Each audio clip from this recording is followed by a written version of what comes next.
VDC village defence committee change हो गई और नाम आया विलेज डिफेंस गार्ड, वीडीजी।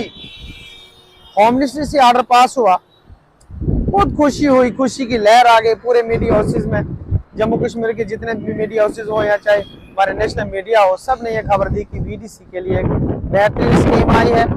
इससे उन लोगों का भला होगा, उनको कम से कम वेतन मिलेगा। वेतन तो नहीं कहा जा सकता मगर एक राहत, जिसको ऑनरेरियम कहा जाता है। जी के राइट वॉइस में आपका बहुत बहुत स्वागत। 14 अगस्त 2022 को एक स्कीम इंप्लीमेंट हुई कि वीडीसी का नाम बदल गया, स्कीम बदल गई, अब वीडीजी बन गई, वीडीसी से वीडीजी बन गई। और उन लोगों को दो कैटेगरी में डिवाइड किया गया, V1 और V2। V1 मतलब एसपीओ रखा जाएगा, जिसको 4500 रुपये दिया जाएगा, और जो V2 होगा उसको 4000 रुपये दिया जाएगा। वीडीसी के उन जवानों में खुशी की लहर जागी कि चलो देश है से दुरुस्त। 4000 से आज की डेट में क्या बनता है, कुछ भी नहीं बनता। फिर भी उन लोगों ने कंप्रोमाइज किया कि हमें मिलेगा, मगर अफसोस की बात है इसी मंथ में 9 तारीख को एक जजमेंट आती है 2023 में, 9/3/2023 को जजमेंट आती है और जम्मू कश्मीर हाई कोर्ट ने उस स्कीम को ही रद्द कर दिया। पानी फिर गया पूरी उम्मीदों पे, जो उम्मीद बनी थी। हालांकि होम मिनिस्टर एक पावरफुल पोस्ट होती है हमारी इंडिया की। होम मिनिस्टर एक ऐसी पावरफुल मंत्रालय माना जाता है कि जिस पे वो स्टैंप लगा देता है उसको कोई चैलेंज नहीं कर सकता। मगर अफसोस कि जम्मू कश्मीर हाई कोर्ट ने उसको बदल दिया। ठीक है, जम्मू कश्मीर को अगर अच्छा लगा, न्यायपालिका सबसे बड़ी है, न्याय कोर्ट जो है, कोर्ट सबसे बड़ा है, कोर्ट को सबको मानना पड़ता है, चाहे वो किसी भी पद पे हो। हम उम्मीद करते हैं और ये सलूट करते हैं जम्मू कश्मीर हाई कोर्ट के, आपने ये स्कीम बदल दी, हम आपको सलूट करते हैं। मगर अफसोस मुझे इस बात का है कि जब 95 में गन्ने उठाई गई, उस वक्त पेमेंट का सवाल नहीं था। उस वक्त सवाल ये था कि हम लोग माइग्रेशन ना करें, हमारे परिवार के साथ गोलियों के साथ उनको ना बोना जाए, उनको बचाया जाए। मगर अफसोस कि गवर्नमेंट ने सिर्फ वीडीसी एसपीओ को ही तरजीह दी। हालांकि वीडीसी एसपीओ के मैं आपको थोड़ी डिटेल में लूंगा, वीडियो हो सकता थोड़ा लंबी हो जाए, मगर मैं उम्मीद करूंगा कि पूरा देखना, आपको पूरा वीडीसी एसपीओ का किस्सा समझाने की कोशिश करेंगे। वीडीसी एसपीओ पहले थाने में जाते थे, वहां से कैश मिलता था और वो मेंबर में डिवाइड करते थे। जैसे ही डिजिटलाइजेशन का जमाना आया, वहां पे हो सकता था थाने से पैसे लेते थे, वहां पे भी कुछ देना पड़ता था या मिसिंग होती थी। उस मिसिंग को खत्म करने के लिए डायरेक्ट उनके अकाउंट में पैसा आए, वो स्कीम आए और एसपीओ ने यह मान लिया कि ये सैलरी हमारी है। हालांकि वो बढ़ती थी, इक्वल शेयर जाता था। बाद में कोर्ट ने कहा, कोर्ट ने अपने हिसाब से सच कहा कि अगर कोई आदमी सैलरी लेता तो उसका इक्वल शेयर कैसे दे सकता है। भाई, एक आदमी सैलरी लेता तो वो दूसरों में नहीं बन सकता, ये बात मानने वाली है। मगर ये एसपी और वीडीसी का किस्सा थोड़ा अलग था, कोर्ट ने इसको दूसरे एंगल से समझा।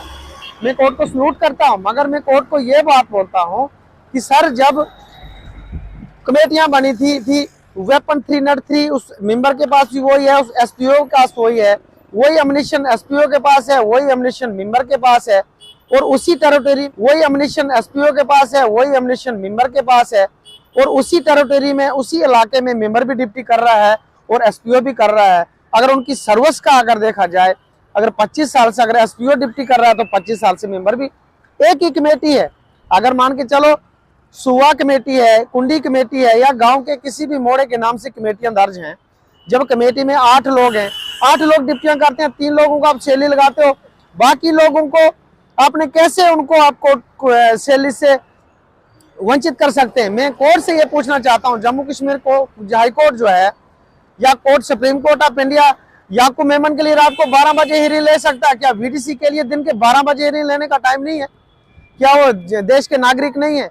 और खास करके मैं उन लोगों को भी कहना चाहूंगा जिन लोगों ने वीडीसी को वोट बैंक की तरह इस्तेमाल किया है और उनको नचाया है। आज वीडीसी का मेंबर भूखमरी का शिकार है, वो कहां जाएगा?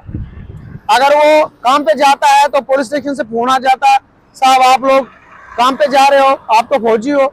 वो घर रहेगा तो परिवार उसका भूखा, मर जाएगा, खुदकशी कर देगा। भाई आज के जमाने में अगर पैसा नहीं है तो कुछ नहीं है, वो बच्चों को कैसे पढ़ाएगा, बच्चों को खिलाएगा क्या।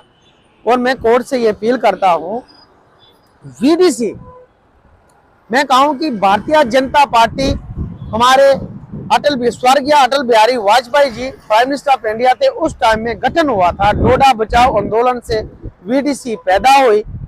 और चलते चलते हम वीडीसी टोटल बीजेपी के साथ अटैचमेंट इसलिए रही क्योंकि हमें यह था कि अटल बिहारी वाजपेयी जी ने हमें सपोर्ट किया था उस टाइम में, और सपोर्ट के बदले में हमने हमेशा बीजेपी का सपोर्ट किया। वीडीसी मेंबर एक सपोर्टर भी है, एक वोटर भी है और एक वर्कर भी है। और पिछले दिनों में जब हमारी 25 सीटें जम्मू से आई थी, हमने कुश्तवाड़ से सीट निकाली, हमने भद्रवाह से सीट निकाली, हमने डोडा से सीट निकाली, हमने रमन से सीट निकाली। मगर अफसोस कि आज वो चुने हुए नेता, वो एमएलए हम लोगों को कोर्ट जा रहे हैं, हम दर दर की ठोकरें खाते हैं और हम वो बोल रहे हैं कि हाँ आपका मसला चल रहा है। जब कभी मीडिया बैठ में तो वो हमें इतना प्रशंसा करते हैं हमारी, आप तो बड़े सिपाही हैं, आप बड़े देशभक्त हैं। क्या खाक देशभक्त हैं? अगर पेट बच्चों को खाना खिलाने के लिए एक आदमी के पास नहीं है तो क्या देशभक्ति से बनेगा उसका? देशभक्ति हम कर रहे हैं, उसमें कोई शक नहीं है। मगर आप लोगों ने क्या किया है? आप लोग, मुझे लगता कि या तो आप लोग होम मिनिस्ट्री में रिपोर्टिंग नहीं करते, आप पूरा डाटा दीजिए कि वो लोग वाकई ड्यूटी करते हैं, उनकी सैलरी जनवन बनती है। अगर जम्मू कश्मीर में 370 रातों रात गायब हो सकता है, क्या वीडीसी को सैलरी नहीं लिख सकती है? ये कोई बड़ा काम है क्या? बिल्कुल बड़ा काम नहीं है। मगर मैं कहता हूं कि आप लोगों की नीयत में, आपके कहने में खोट है और इस खोट को दुरुस्त कर लीजिए, नहीं तो वो वक्त दूर नहीं। वीडीसी आज आपके पास आती है, वीडीसी के मेंबर जो प्रेसिडेंट हैं, डिस्ट्रिक्ट कमेटीज के लोग आपके पास आते हैं, आपके आगे बोलते हैं कि सर करिए। एक वक्त ऐसा आएगा वीडीसी आपके पास नहीं आएगी, जब उम्मीद टूट जाती है कोई नहीं आता, फिर आप आएंगे, आपको कोई नहीं पूछेगा। इसलिए ये वार्निंग देता हूँ बॉर्डर के लोगों को भी, मैं सलूट करता हूँ उन लोगों को कि 20 तारीख के लिए उन्होंने बोला था कि अगर हमारा सैलरी का इशू नहीं हुआ तो हम अपनी गन्ने जमा कर देंगे। 20 तारीख को नहीं हुई, आने वाले 1-2 महीने के अंदर हम प्रपोजल बना रहे हैं कि अगर गवर्नमेंट ने हमारे बारे में नहीं सोचा तो हमें डिप्टी करने से कोई फायदा नहीं है। ठीक है, हम मिलिटेंट हमें मार दे, हमारे बच्चों को मार दे, कोई परवाह नहीं, हमें क्या करेंगे? अगर बच्चा भूखा मर जाए, हमें पेमेंट नहीं मिले तो क्या देंगे उस बच्चे को? हम उस एमएलए, उस मंत्री को पूछना चाहेंगे, उस कोर्ट के जज को पूछना चाहेंगे कि साहब हम ड्यूटियां कर रहे हैं, हमारे बच्चों का क्या है? क्या बच्चे देश के नागरिक नहीं है? क्या उनको पढ़ना नहीं चाहिए फ्री में? कौन सा ऐसा स्कूल है, कौन सा ऐसा इंस्टीट्यूशन है जहां आप फ्री में पढ़ाए? हमारा बच्चा पुलिस कोटे के, पुलिस अकेडमी में नहीं पढ़ सकता, हमें सैलरी हमें नहीं है, ऐसे हम कहने के लिए फौजी हैं, ऐसे हम देशभक्त हैं, कहाँ जाएंगे? किसके पास जाएंगे?